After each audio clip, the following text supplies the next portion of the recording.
ไม่เป็นเกือบ99%เลยมุ่งก็ยังไม่เป็นคลาสสิกดีขออนุญาตเจ้าของบ้านเจ้าของเฮือน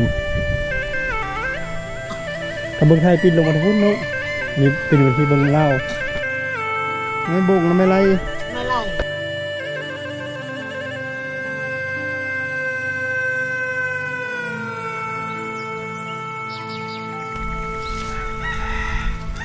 เห็ดสูงเลยพอดีเพียงหัวเลย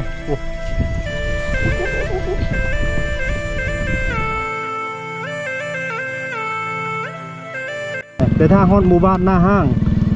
เมืองบิลบุรีแขวงสวรรณเขตเป็นอีกหนึ่งหมู่บ้านที่ว่ามีวิถีชีวิตความเป็นดั้งเดิมกินอายแห่งความเป็นธรรมชาติสูงสังเกตบางหัวบ้านหัวเฮือนของเขาเจ้าสองฝากข้างทางเนี่ยเป็นแบบคลาสสิกเนาะเป็นแบบดั้งเดิมแต่ว่าหมู่บ้านนี้มีไฟฟ้าเข้ามาใช้แล้วได้ในเพชรสายไฟสายฟืนแล้วนิ่งแล้วน้องอยู่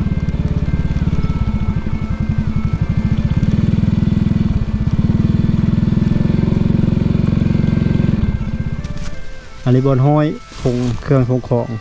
แต่อย่างก็มาขายอยู่นี้มาห้อยไว้อยู่นี้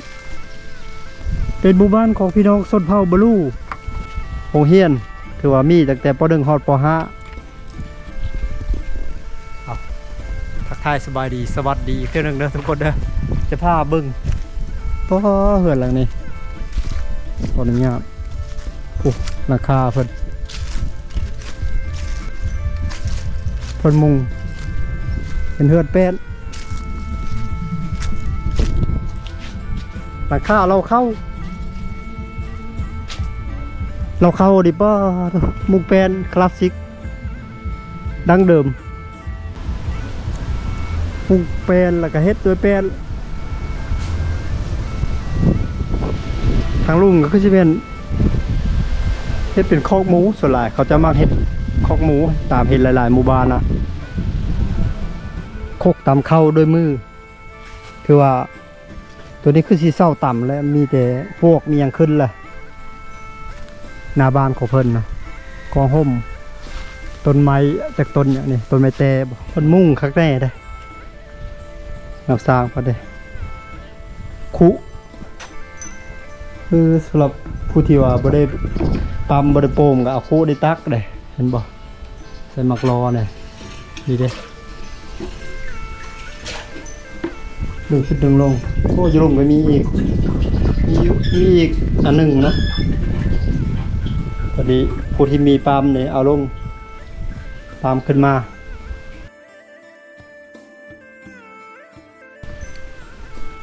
โอ้ขออนุญาตเฮือนหลังนี้ก็ได้บ้านหลังนี้ก็มุงเป็นข้างในได้เฮือนเพิ่นกันทางหลังก็มีหนองป่า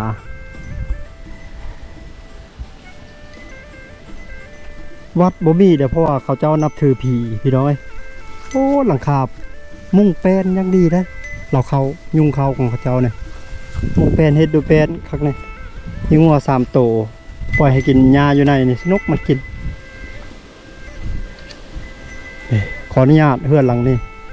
โอ้ไม่เป็นเกือบ99%เลยมุ่งก็ยังไม่เป็นคลาสสิกดีขออนุญาตเจ้าของบ้านเจ้าของเฮือน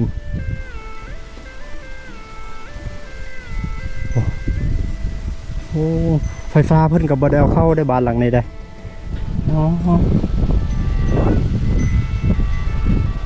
มีห้างค้ากลางหมู่บ้านอยู่ในห้างขายข้าวต้มขนมน้อยๆนี่แถวบ่เห็นเจ้าของเพิ่นก็สิเป็นเจ้าของเฮือนหลังใหญ่โคกตำข้าวด้วยมือโอ้ตัวใหญ่เลยหมูเขาเนี่ย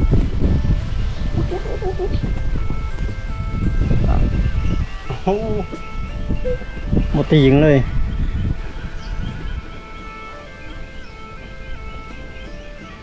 พาทุกคนมาเบิ่งบ้านหลังนี้พ่อเท่าทรงดังเดิมคลาสสิกขนาดเลยมุงโดยไม้แป้น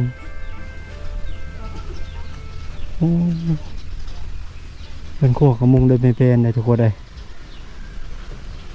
โอ้สบายดีป้ามุงเป็นข้าเขิดเดี๋ยวเนาะบ้านนี้ยังลายหลังเนาะโอ้สบายดีไปได้บ่ได้ไปหน้าไปให้มื้อนี้บ่ได้ไปแล้วบ่ยังอยู่ยังบ่ทันแล้วโอ้ลูกสาวว่านะแม่นแล้วโอ้เบิ่งจัดดาวเทียมได้อยู่นี่เนาะปิ่นไปพูดเบิ่งไทยบ่เบิ่งเวียดเลยนะเบิ่งลาวกับเบิ่งไทยปิ่นลงมาพูดเนาะอันนี้เป็นวิธีเบิ่งลาวเฮินคั่วกันยังมุ่งเป็นอยู่เนาะเฮินเจ้าเนาะใครนี่มันเย็นก็สังกะสีได้เย็นก็สังกะสีมาที่ใช่มาแต่ในเมืองพอได้มาโลกเบิ่งวิถีชีวิตบ้านเฮาส่วนหลายคนนับถือผีไว้ได้คนในบ้านเนาะโอ้วัดได้ไผอยากเฮ็ดบุญเฮ็ดหยังกะไปวัดดงย่างพอเลยเนาะสุขศาลาเด้ดงย่างกับดงย่างคือกันโอ้โดยเงียบสงัดปิ้งหมู่บ้านเนาะกลางเบ็นไปนี่เนาะบ่มีคนบ่หลายไปให้ไปสวดเบิ่นเนาะไปหน้าหมดคนก็บ่หลายเนาะโดยโอ้คนก็บ่หลายเด้เนาะส่วนหลายก็ไปเฮ็ดเวียกเฮ็ดงานหมดเนาะพัฒนาเลยเพิ่นเฮ็ดห้องน้ำห้องในคักละเอียดคักเลยแต่ว่าโอ้คักเลยเฮือนนี่ทรงคลาสสิกดีดังเดิมดีมีแต่ต้นไม้ดูลายไว้ทางหลัง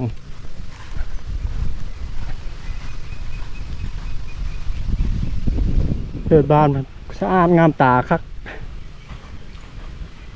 มีหัวออมดกันบ่ให้งัวของคนไทยบ้านเขาต้นลำไยนี่กะโอ้โหคักอะไรคิดว่าได้เย็นดีประมาณนี้ลมพัดว่อยๆโอ้มุงเป็นเขาได้เหือนไปเลยขออนุญาตเด้อสบายดีบัดส่วนไม่เท่าส่วนเด้อสบายดีโอ้เหือนมุงเป็นคักเนาะมีไฟฟ้าเข้ามาแล้วโอ้อยู่เพื่อนผู้เดียวฮะเอามาดูลูกไปเดลาเลยโดยทางลุ่มในกระเฮ็ดหัวอ้อมเลยเนาะบ่ให้ชัดเข้ากองล่างเจ้าเนาะอยู่ผู้เดียวอยู่ลุงหันออกมาหนาอยู่สองเท่าหันสองผู้เท่านี่สองเท่านี่ไม่ได้ลูกไม่ได้ลานเลยลูกโดยโอ้แม่ไปบ่ได้เจ็บมัดโดยโอ้พอออกมาหน้าพอกหน้าเนาะซุกแล้วบ่เขาอยู่ซุกแล้วบ่ยังจ้างเอาได้เขาเอ็ดเลยจ้างเขาเฮ็ดโดยผู้เจ้าอะไรไปติดตามเนาะไปเบิ่งเขาเฮ็ดนั้นโอ้ผู้ได้ขับรถไถให้บัดนี้ไถให้ธนาจ้างเขาจ้างเขาอีกเนาะโอ้กองแต่ล่างไว้จะเป็นระเบียบแล้วเนาะตีนรถไถก็ไว้บนนึงมอกมันก็ไว้บนนึงฟืนก็ไว้บนนึงมักความเป็นระเบียบเนาะ ไม่เท่าเบิ่งเดินเฮือนกะเฮ็ดหัวออมคักบ่ให้ซัดเข้าเลยเนาะงูโอ้หมูมาเป็ดไก่ของไทยบ้านเข้าบ่ได้เลยจะเฮ็ดคักเนาะไม่เท่าเนาะเขาจะพาทุกคนย่างเลาะไปทางนี้เที่ยวชมเบิ่งบรรยากาศวิถีชีวิตภายในหมู่บ้านเฮ็ดหัวคักอะไรหัวไม้ไผ่ข้างนี้รวมหัวบานของเพิ่น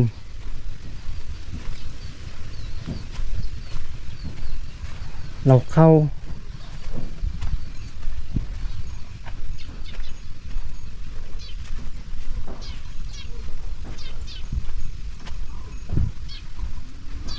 โอ้ไปพูดเลยเลย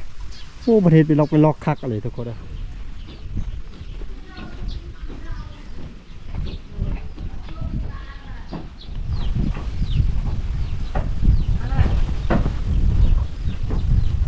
โอ้เป็ดกินไปเลยแข่งน้ำไม้โอ้ตาคักแท้ น้ำไม้บ่งคันนี้ทำไมไล่ข้างนี้โอ้คักแล้วสนะ แกงน้ำมันตอนเที่ยงโอ้หางน้ำอันนี้เนาะบ้ายไก่บนบนอันถึงเนาะไก่มันบนถึงง่ายมันอยู่สูงเด้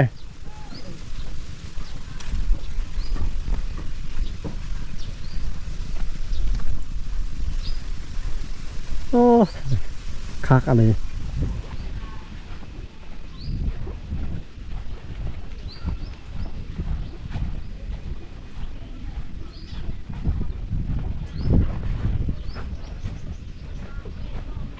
คืออินเทอร์เน็ตมือถือนี่ก็เบิ่งก็ได้พี่น้องเอ้ยได้อยู่บ่ได้อยู่ได้ 4G คักแน่เด้ทางนั้นมืดฝนมาแล้วฝนสิตกแล้วพี่น้องเอ้ยโอ้มีเส้นทางดินแดงเดินผ่านใจกลางของหมู่บ้านแถวนี้บรรยากาศดีได้หาเบิ่งเริ่มได้ยากแล้วสมัยนี้ทุกคนเลยมันเริ่มจะลดหายไปตามกาลเวลาเลยบ้านเฮือนก็เริ่มมุ่งสังกะซอกสังกะสีหลายแล้วแต่สมัยแต่เก่านี่กะโอ้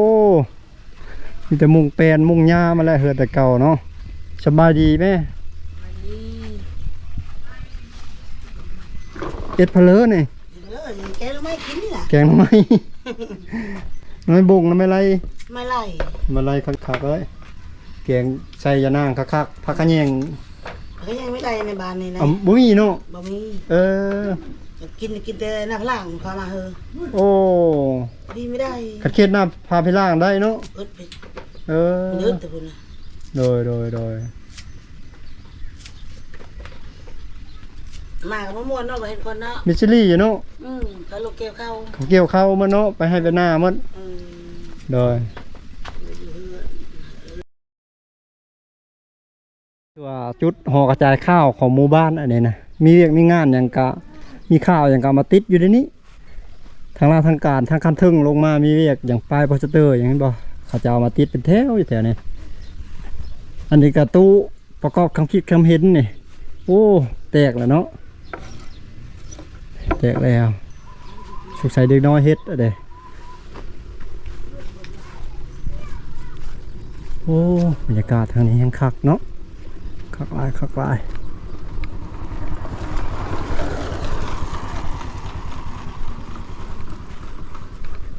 ห้องการบ้านอยู่บางฮันสบายดีเห็นยังอยู่มาเข้าไว้นึงกินยำมะแรงเนาะโอ้เฮือนหลังนี้ก็มุกเป็นเฮือนมุกเป็นยังมีหลายอยู่เลยหมู่บ้านหน้าห้างนี่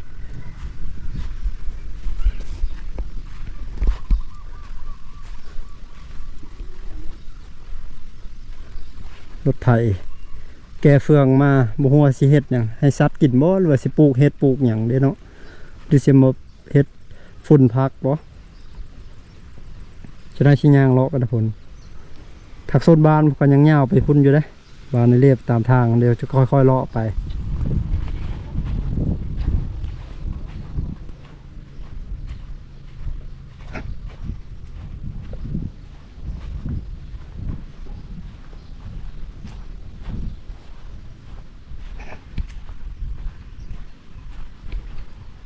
จุดนี้ก็เป็นอีก1จุดที่บอกเขาเจ้าเคยตำเข้าตำยัง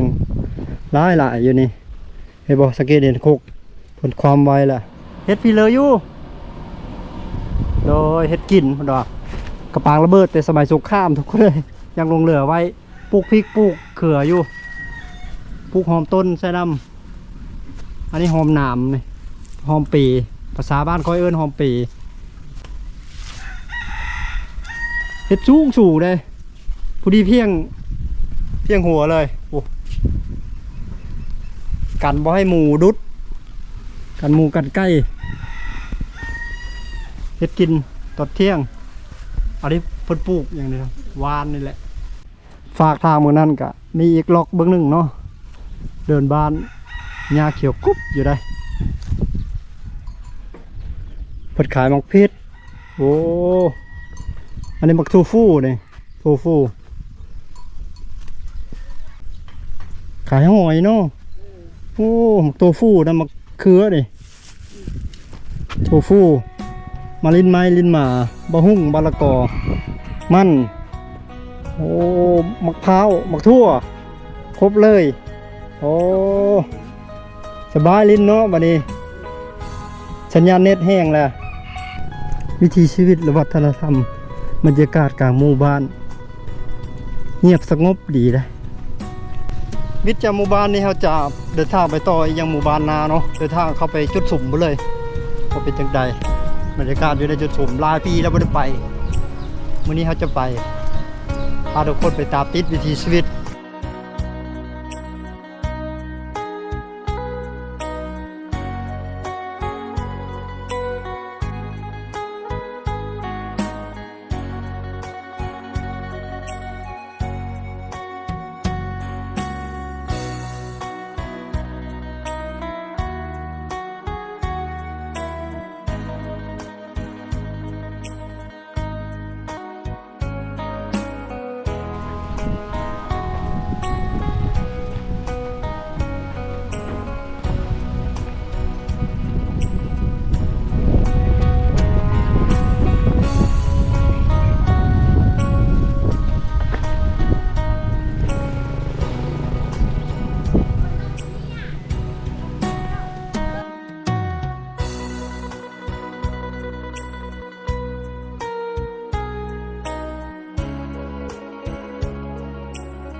ำหรับวิดีโอนี้ก็สิได้สิ้นสุดเพียงสำนี้ได้พี่น้อย